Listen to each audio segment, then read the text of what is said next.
하나님의 말씀을 봉독하겠습니다.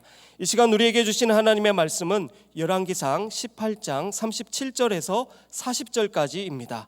이 하나님의 말씀을 저와 여러분이 한 목소리로 봉독하겠습니다. 여호와여, 내게 응답하옵소서. 내게 응답하옵소서.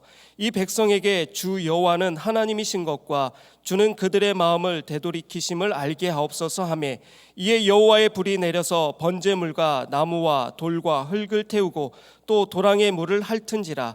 모든 백성이 보고 엎드려 말하되 여호와 그는 하나님이시로다, 여호와 그는 하나님이시로다 하니, 엘리야가 그들에게 이르되 바알의 선지자를 잡되 그들 중 하나도 도망하지 못하게 하라 하매 곧 잡은지라.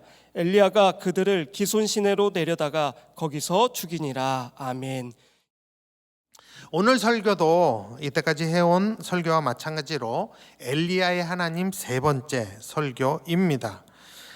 엘리야가 활동한 시기는 북이스라엘 아합 왕 시기라고 했습니다. 아합 왕 때는 경제적으로도 외교적으로도 국가의 힘과 위상이 많이 높았던 시대입니다. 이스라엘 사람임에도 불구하고 아합 왕은 바알 신을 들여온 악한 왕입니다. 금송아지를 하나님으로 섬기고 바알도 섬겼던 자입니다. 그 당시 사람들은 이 땅에서 농사를 잘 짓고 잘 살려면 바알을 섬겨야 된다고 생각을 했다고 했습니다.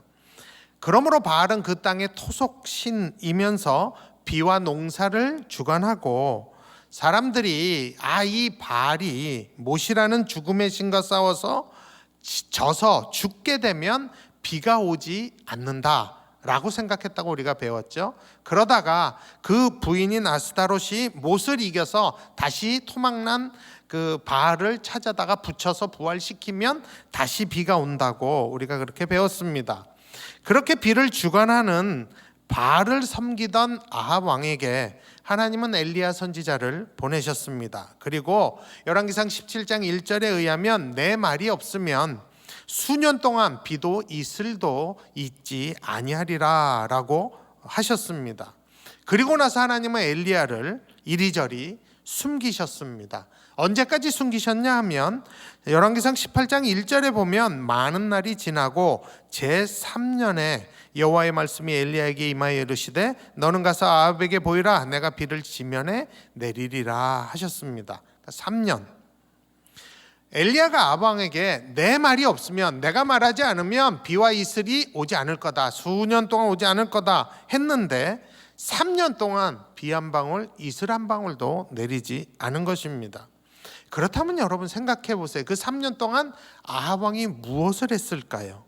처음이야 설마 했겠죠. 그런데 진짜 비와 이슬이 오지 않아서 시냇물도 마르고 샘들도 말라가고 농작물과 가축들이 죽어가는 거 보면 세상 어느 통치자가 가만히 있겠습니까? 제가 찾아본 기사에 의하면 우리나라 제주도에 2013년도에 아주 심각한 가뭄이 있었어요. 그래서 제주도가 발칵 뒤집혔습니다. 며칠 동안 비 안 온 줄 아세요? 59일입니다. 그런데 3년 동안 비도 이슬도 오지 않았다면 어땠을까요? 아마 우리나라가 그런 경험이 없기 때문에 상상하기는 쉽지 않을 겁니다. 오죽하면 아합 왕이 지금으로 말하면 국무총리나 대통령 비서실장쯤 되는 국내 대신 오바댜를 데리고 이렇게 얘기를 합니다. 18장 5절에 보면 아합이 오바댜에게 이르되 이 땅의 모든 물 근원과 모든 내로 가자, 혹시 꼴을 얻으리라. 그리하면 말과 노새를 살리리니 짐승을 다 잃지 않게 되리라 했습니다.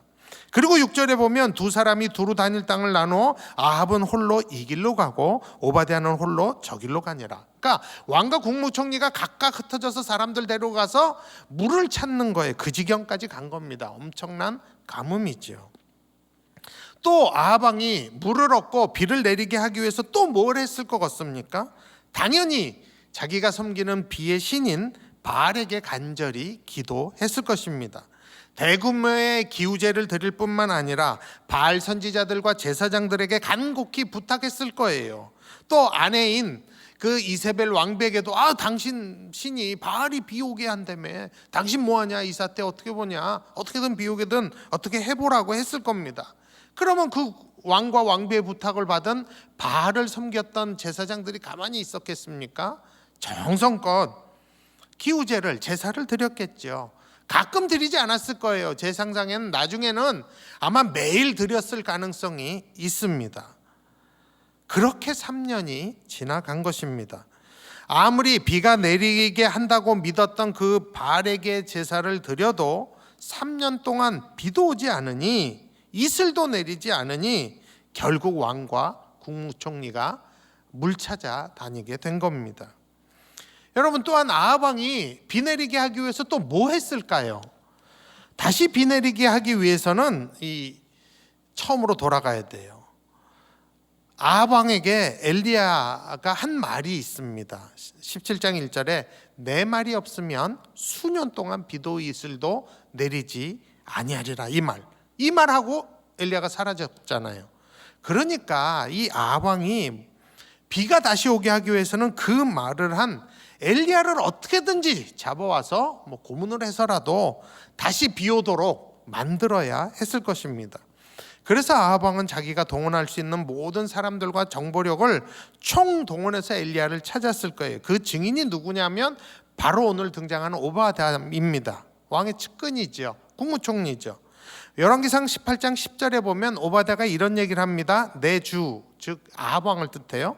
사람을 보내어 당신을 찾지 아니한 족속이나 나라가 없었다고. 다 뒤졌다고. 그러니까 아합 왕은 자신의 모든 권력과 국제적인 위상을 등에 업고 국내뿐만 아니라 모든 외교력을 총동원해서 주변 국가도 엘리야 찾기 위해서 샅샅이 뒤졌던 것입니다. 그리고 부탁한 사람들이 엘리야 못 봤다 그러면 그들에게 책임을 물어요. 맹세하게 했다고 성경에 나와요. 맹세하게 했다는 건 뭐냐면 네가 만일 거짓말하면 죽여버리겠다는 위협을 한 것입니다. 그렇게 난리를 쳐도 엘리야를 결국 찾을 수 없었다고 오바댜가 고백하고 있습니다. 그런데 그 엘리야가 오바댜 앞에 나타나서 아합 왕에게 내가 여기 있다고 말하라고 한 겁니다. 오바댜가 엘리야 어디 안 가도록 단단히 약속하고 아합 왕에게 그 얘기하죠. 그랬더니 당장 아합 왕이 달려옵니다. 와서 엘리야에게 한 첫 마디가 열왕기상 18장 17절입니다. 거기 보면 이스라엘을 괴롭게 하는 자여 너냐? 야 네가 우리를 이렇게 괴롭게 너 때문에 이 땅에 비가 안 오잖아 라고 한 말을 했습니다. 그랬더니 엘리야가 한 대답이 생생하게 18절에 기록되고 있습니다. 우리 다 같이 한 목소리로 읽어 보시겠습니다. 그가 대답하되 내가 이스라엘을 괴롭게 한 것이 아니라 당신과 당신의 아버지의 집이 괴롭게 하였으니 이는 여호와의 명령을 버렸고 당신이 바알을 따랐습니다. 열왕기서를 이 기록한 선지자 예레미야가 왜 이것을 생생하게 증언하고 있을까요? 자신들의 불행을 하나님 탓하는 이스라엘 백성에게 가르치기 위해서입니다. 자신들이 하나님의 선택된 백성이라고 생각했는데 그런 자신들이 자신들의 눈앞에서 망하는 것을 본 거예요. 그리고 모든 원망과 책임을 하나님께 돌리는 그 원독자들에게 이 예레미야는 분명히 이것을 기록함으로 가르치고 있는 것입니다. 하나님과의 언약을 헌신짝 버리듯이 버리고 하나님을 경노하게 한 그 결과를 가르치며 3년 동안 비가 오지 않은 이유는 너희가 여호와를 버리고 바알을 따랐기 때문이라고 합니다. 우리도 그렇지 않나요? 여러분, 원독자뿐만 아니라 요즘을 사는 우리도 사실 좀 찔립니다. 어려울 때 우리가 하나님 탓 많이 하죠. 왜 하나님이 이렇게 했는지 모르겠다. 하나님 뭐 하셨는지 모르겠다고 막 이렇게 하죠. 선지자 예레미야는 이 열왕기상 18장을 통해서 아합 왕 당시 3년 동안 비가 내리지 않은 이 재앙의 이유가 원인이 무엇인지 구체적으로 말하고 있습니다. 그걸 원독자들에게도 멸망한 이스라엘을 본 그 원독자들에게도 강조를 하고 후대인 우리들에게도 강조하고 있는 것입니다. 그러므로 재앙의 때에 하나님과 언약을 저버린 그 자신의 악함을 먼저 봐야 한다는 교훈이 있는 것입니다. 물론 모든 재앙이 다 그런 이유 때문에 오는 것은 아닙니다. 그러나 지구상에 있는 이 피조물 세계에 있는 재앙들은 대부분 하나님의 사람들이 하나님의 말씀 버리고 하나님의 정한 기준을 버리고 탐욕적이고 죄악 가운데 있을 때 자연히 탄식을 하고 고통하고 있다고 로마서는 얘기하고 있습니다. 그러면서 엘리야는 그들의 하나님이 누구인지를 명백히 보이는 역사적인 사건 하나를 계속 기록하고 있습니다. 아합 왕을 만난 엘리야는 온 이스라엘에 있는 바알 선지자들 450명, 아세라 선지자들 다 바알 신을 섬기는 사람들이에요. 850명을 전부 갈멜산으로 모아달라고 얘기합니다. 이게 무슨 의미인가요? 한판 붙겠다는 거예요. 하나님과 바알이 한판 붙겠다는 거예요. 근데 왜 이렇게 모아달라고 했을까요? 그 이유는 열왕기상 18장 21절에 나옵니다. 거기 보면 엘리야가 모든 백성에게 가까이 나아가 이르되 너희가 어느 때까지 둘 사이에서 머뭇머뭇하려느냐. 여호와가 만일 하나님이면 그를 따르고 바알이 만일 하나님이면 그를 따를지니라. 여러분 왜 하나님이 그렇게 했냐면요, 여러분 하나님의 입장에서 한 번만 생각해 보세요. 바알과 한판 붙는다는 게 하나님 입장에서는 이게 말이 됩니까? 말 안 됩니다. 바알이 뭔데 하나님과 1대1로 맞짱을 뜹니까? 상대가 되나요? 안 되죠. 어떻게 세상을 창조하신 여호와 하나님이 어떻게 한낱 우상 따위와 맞짱을 뜰 수가 있겠어요? 여러분 세상에서도요, 고수는 하수와 싸우지 않습니다. 그런 법 없어요. 그런데도 하나님이 그렇게 자신의 체면 버리시고 바알과 맞짱 뜨는 이유는 이스라엘 백성 때문입니다. 그들이 하나님과 바알 사이에서 머뭇머뭇대니까 하나님이 이렇게까지 자신의 체면과 위신을 버리신 것입니다. 여호와가 하나님인지 바알이 하나님인지 이제 보여줄 테니 너희들 입장을 확실히 하라는 뜻이 있는 것입니다. 그래서 그 당시 모든 백성들이 다 동의하는 방식으로 상대도 되지 않는 바알과 하나님이 대결을 하게 됩니다. 물론 겉으로는 선지자 엘리야와 850명의 바알 제사장과 1대 850으로 대결하는 양상입니다. 열왕기상 18장 24절에 보면 엘리야가 850명과 백성들에게 이렇게 얘기합니다. 너희는 너희 신의 이름을 부르라. 나는 여호와의 이름을 부르리니 이에 불로 응답하는 신 그가 하나님이니라.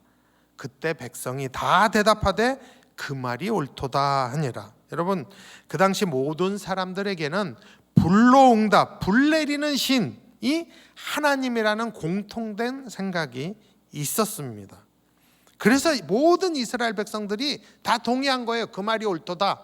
아 맞아 라고 한 것입니다. 심지어 바알 선지자들도 동의한 거예요. 그래서 이스라엘 전역에서 내노라 하는 바알 선지자들 850명과 에게 먼저 너희가 바알의 이름을 불러서 바알이 하나님이라면 불을 내릴 거 아니냐. 그래서 이 땅의 참 하나님이 누군지 너희 먼저 기도하라고 합니다.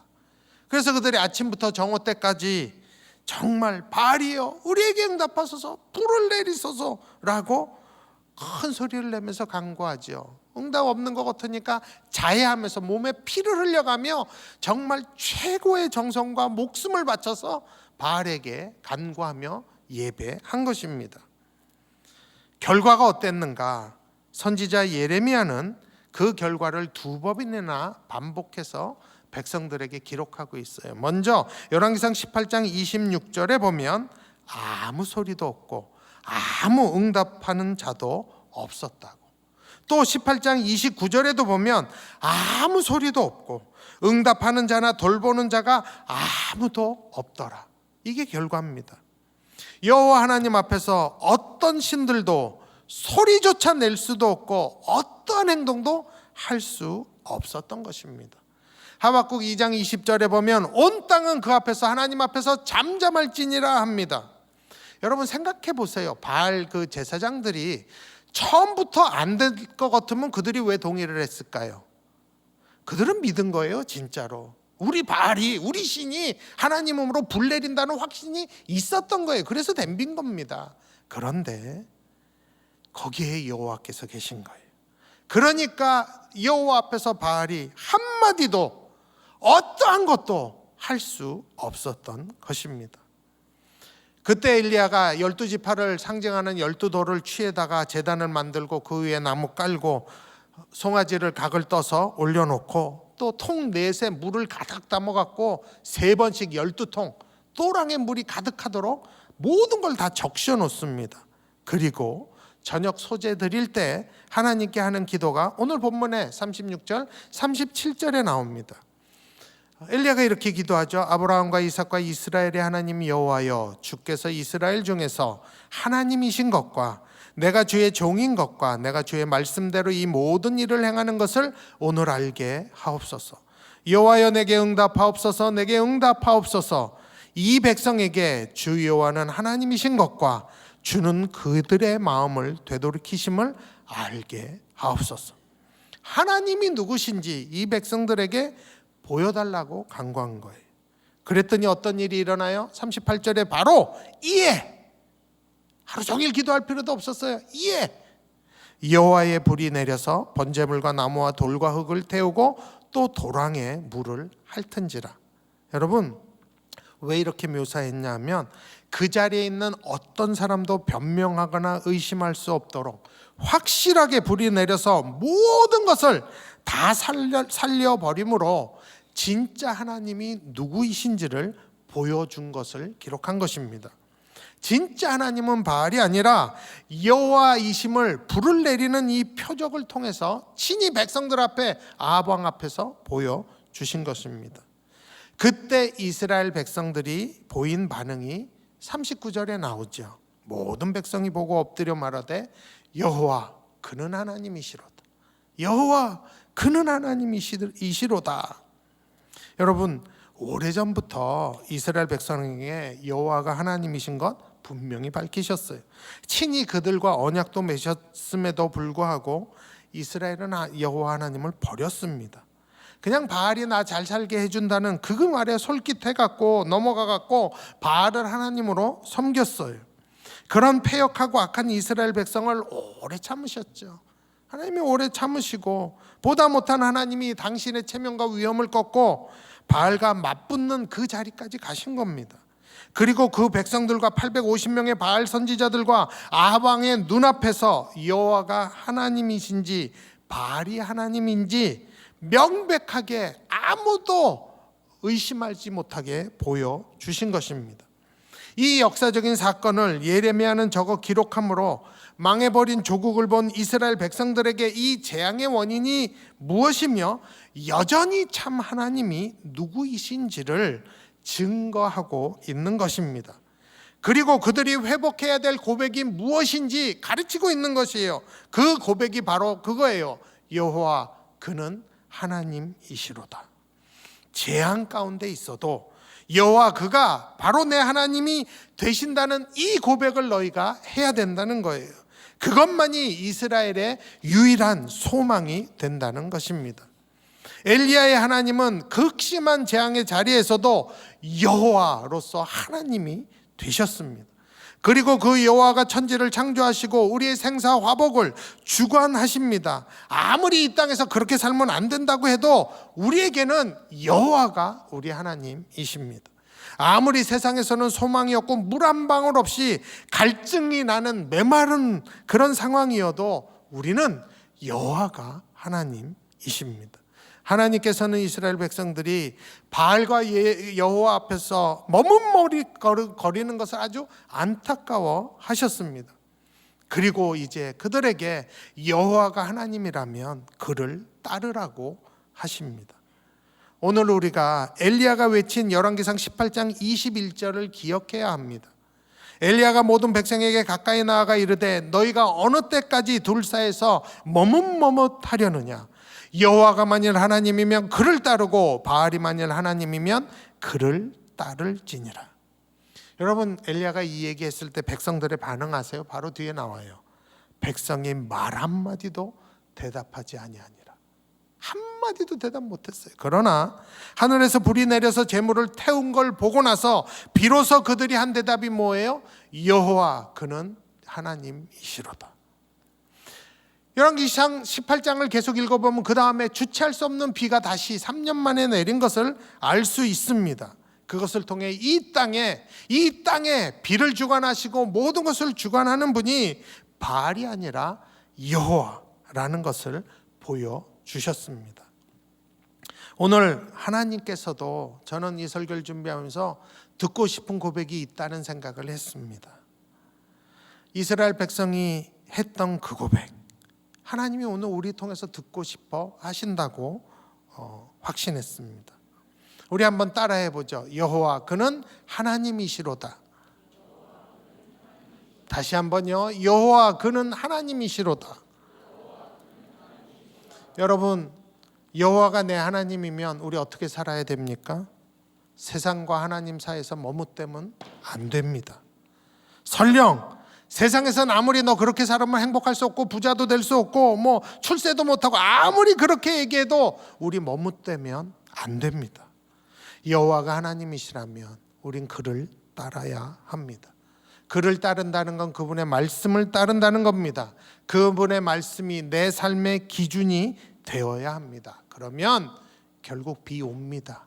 그러면 결국 모든 갈증이 해결이 되고 그러면 결국 우리는 삽니다. 여호와가 엘리야의 하나님이시듯 오늘도 우리 여호와가 우리의 하나님이 되십니다. 오늘 이 이후로 한 주 내내 저는 여러분들이 그런 고백을 했으면 좋겠어요. 여호와 그는 하나님이시로다. 이 고백을 생각날 때마다 하셨으면 좋겠어요. 우리 같이 찬양하면서 그 고백하시죠. 주 여호와는 광대하시도다.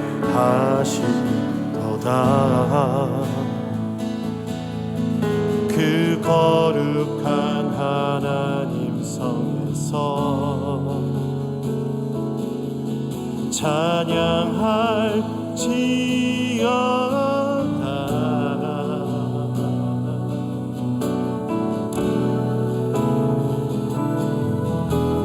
주 승리 우리에게 주셨다. 모든 원수 물리치시네. 엎드려 절하세.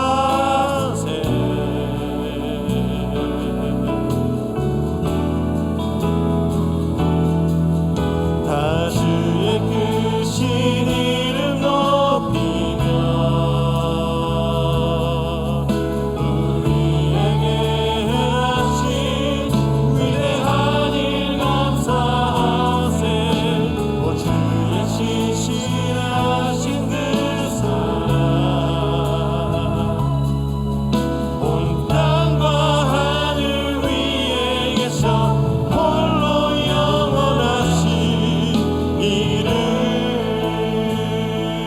여러분, 우리가 이 시간에는 이렇게 봉헌하면서 이 찬양으로 주 앞에 고백하고 싶습니다.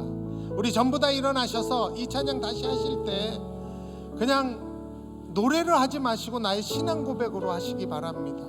그리고 그 하나님께 여호와 그는 하나님이시로다 고백하시면서 찬양하시고, 찬양하신 후에 우리 박철민 목사님 나오셔서 봉헌 기도 해주시겠습니다.